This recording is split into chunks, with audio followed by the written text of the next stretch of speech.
Magandang umaga sa ating lahat. April 16, 2024. Ito po ang salita ng ating Panginoong Diyos na pagkain ng ating kaluluwa kuha sa Juan 6:30 hanggang 35. Ano pong himala ang maipapakita ninyo upang sumampalataya kami sa inyo? Ano po ang inyong gagawin? Ang aming mga ninuno ay kumain ng mana sa ilang. Ayon sa nasusulat, sila'y binigyan ni Moises ng tinapay na galing sa langit. Sabi nila, sumagot si Jesus, "Pakatandaan ninyo, hindi si Moises ang nagbigay sa inyo ng tinapay na galing sa langit. Ang aking Ama ang nagbibigay sa inyo ng tinapay na galing sa langit.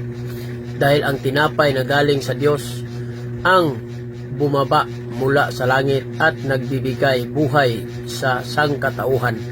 Sumagot sila, "Ginoo, bigyan po ninyo kaming lagi ng tinapay na ito." Sinabi ni Jesus, "Ako ang tinapay na nagbibigay buhay. Ang lumapit sa akin ay hindi na magugutom kailanman. At ang sumampalataya sa akin ay hindi na mauuhaw kailanman." Ito ang salita ng ating Diyos. Thank you. Don't forget to share, like my post. God bless us all.